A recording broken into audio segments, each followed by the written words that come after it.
ChatGPT to go find them.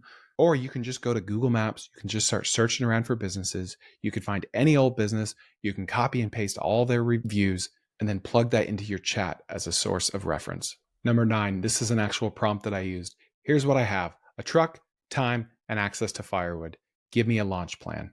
Now, rinse and repeat with whatever you have going on in your life. You could say, for instance, here's what I have: $140,000 a year salary, 20 hours of spare time to work with per week. That's assuming I give up Netflix and a couple other hobbies.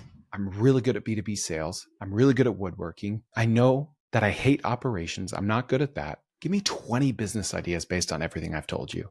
Gives you 20, you only like 4 of them. Okay, I really like these 4. Give me 20 more that are more similar to these 4. Here's why I want you to be more similar to these 5 with.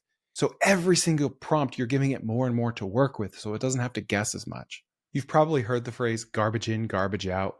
Well, I would add to that strategy in to ChatGPT, leverage out of ChatGPT. Ask for the strategy and or give it strategy. Give it a direction to run in and you'll get better results. You'll get more leverage. And this is going to sound a little weird, but hear me out on this. You got to be vulnerable with ChatGPT.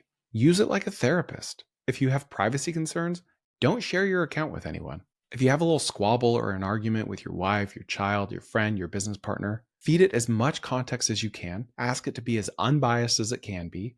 Give the other person's perspective as unbiased as you're able to, and say, break it down for me. How could I be better at this? How could I explain my side better? Okay, here's some business idea prompts that I've asked ChatGPT over the last few months. Number 1, what industries are notorious for having a bunch of 1-star reviews where I could cold email owners and sell them a fix? Anyone listening to this could go to Replit, build a quick web app that does this. You utilize the Google Maps API to pull the reviews. You utilize your OpenAI API to analyze the reviews. And then you could have your app in Replit find the top 5 business industries in your local area that are notorious for having the worst reviews. And then you can have it find comparable cities and see if your city is over or undersaturated based on your comparable city. I've used this example a lot, but I'll say it again. Dallas and Houston, very comparable markets, similar in size and culture. Maybe I find that there's 1 plumbing business for every 5,000 people in Dallas, but 1 plumbing business for every 10,000 people in Houston. That's interesting. Furthermore, I find that the average plumbing business in Dallas has 4.2 stars, but the average plumbing business in Houston has 3.1 stars. There's 2 very, very relevant data points that tell me I need to open a plumbing business in Houston because it's half as saturated and because the people are having a worse experience there with their plumbers. You could build an app in Replit to do this. Here's idea number 2 that I asked it. Help me brainstorm businesses I could build around the Tesla Cybertruck. And then I even gave it more context. Why? Because the Cybertruck is polarizing. It's ugly. You love it or you hate it. The owner, Elon, you love him or you hate him. It's the perfect type of thing to build a business around. And it gave me some really cool ideas. Number 3, what are products that Uber or Lyft drivers could sell to their passengers in 15 minutes or less? I wish I could remember the response that it gave me to this, but it's been about a year. Frankly, I'm surprised that it remembered this question because it's been so long. But it just gets your juices flowing. Like, it's kind of like launching a business. It never ends where it starts, right? You're always going to pivot, and you should. That's kind of how these prompts go. It gives me things that I didn't expect to get out of it in the first place.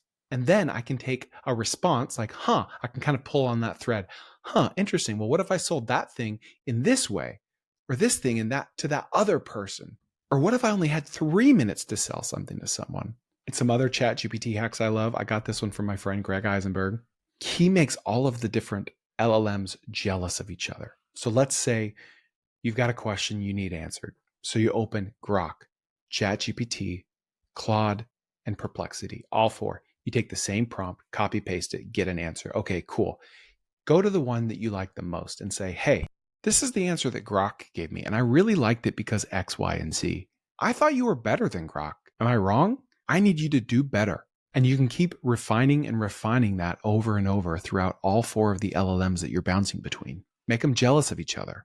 So video is cool, but you know what's better? Long form audio via podcast and my newsletter, tkopod.com. Go there to subscribe for free to my newsletter. It's 1 email a week, very tactical. Go to my audio podcast, 3 episodes a week, stuff like this. You're going to love it. All free, no sleazy sales pitch, tkopod.com. And if you want to test if this works, you can take the same prompt, the same question, ask it to all 4, but instead of inserting that little sentence about jealousy, don't even reference the other LLM. Just reference what the other LLM is saying and then ask it to do better or to do more based on that response. Here's an example.